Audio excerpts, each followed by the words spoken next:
સચ્ચિદાનંદ રૂપાય. ભગવાનનું સ્વરૂપ કેવું છે? સત એટલે સત્ય.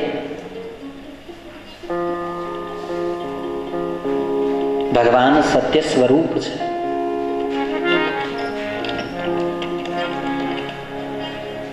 મૂળ તત્વમાં સમજાવું. સત શબ્દનો અર્થ શું? શતાયુ જે છે, શતાયુ એટલે 100 વર્ષ જીવનારું, એ નાશવંત છે. અહીંયા સત શબ્દ વાપર્યો છે.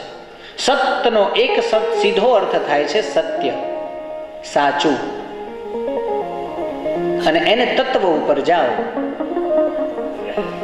તો જે અવિનાશી છે, અજર છે, અમર છે, જેનો વિનાશ ક્યારેય નથી, જેમાંથી જીવો ઉત્પન્ન થાય છે, આયુષ્યને ભોગવીને વળી પાછા એમાં ભળી જાય છે, સત વો ઈશ્વર હૈ. આ સત શબ્દનો અર્થ છે.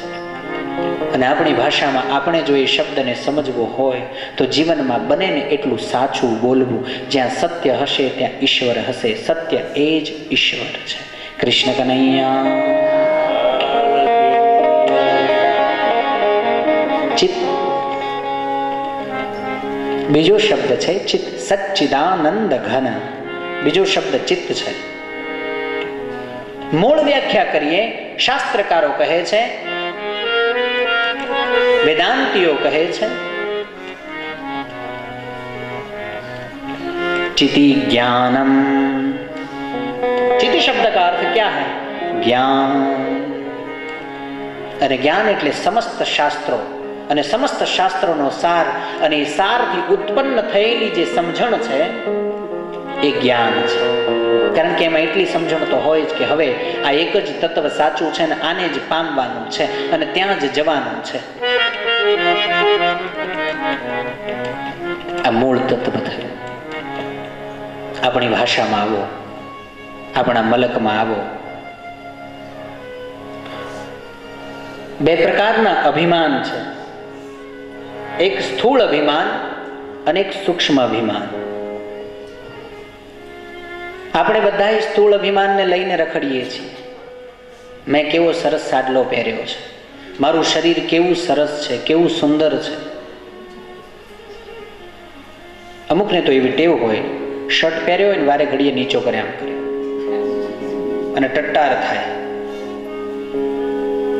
મારી પાસે કેટલી ગાડીઓ છે, મારી પાસે કેટલા બંગલા છે, મારી સંપત્તિ તો જુઓ, મારો વગ તો જુઓ, મને માણસો પૂછી પૂછીને કામ કરે છે. આ જેટલી વાતો છે ને આ સ્થૂળ અભિમાન છે. અને સ્થૂળ અભિમાન છૂટે ને પછી સૂક્ષ્મ અભિમાન આવે, અને ફરજિયાતપણે સૂક્ષ્મ અભિમાન હોય હોય અને હોય જ, ક્યાંય ગયું નથી. સૂક્ષ્મ અભિમાન વગર માણસ જીવી ન શકે. તો હવે આ સૂક્ષ્મ અભિમાન એટલે શું? જો ઈશ્વરને સમજવો અઘરો છે, પણ બને એટલું સરળ કરીને તમારી પાસે પ્રસ્તુત કરું છું. સરળ કરી દઉં છું, બહુ જ સમજી લેજો ને સાંભળી લેજો. સૂક્ષ્મ અભિમાન એટલે એટલું જ, હું એનો છું અને એ મારો છે. આટલી વાતનું જેને અભિમાન હોય એ સૂક્ષ્મ અભિમાન છે. અને આ અભિમાન હોવું જ જોઈએ. બાકી બધા અભિમાન 30 વર્ષે પૂરા થઈ જવાના. કૃષ્ણ કનૈયા.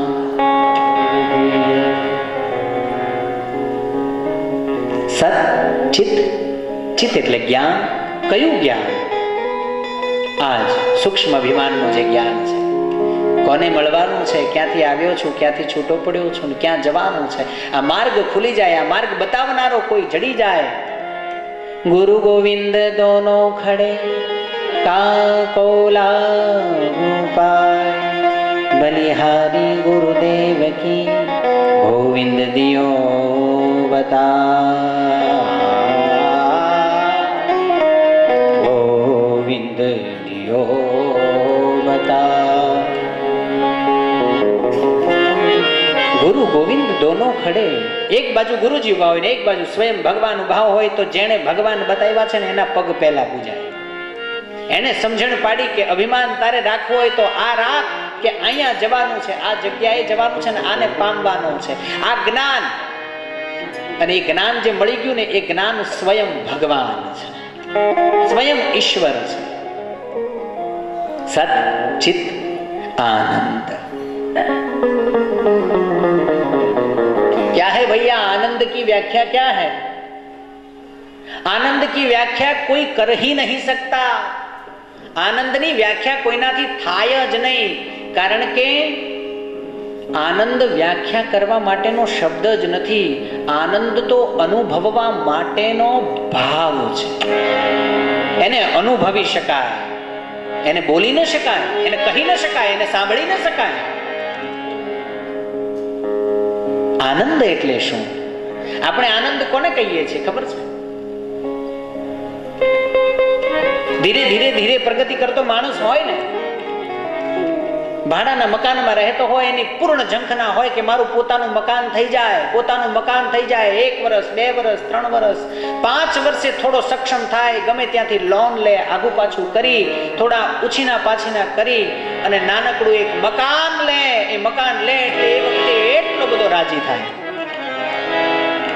અને મકાનમાં રહેવા જતો રહે, પછી તમે એને પૂછો કે ભઈલા હવે કેવું છે, એટલે એ કહેશે આનંદ છે હો ભાઈ.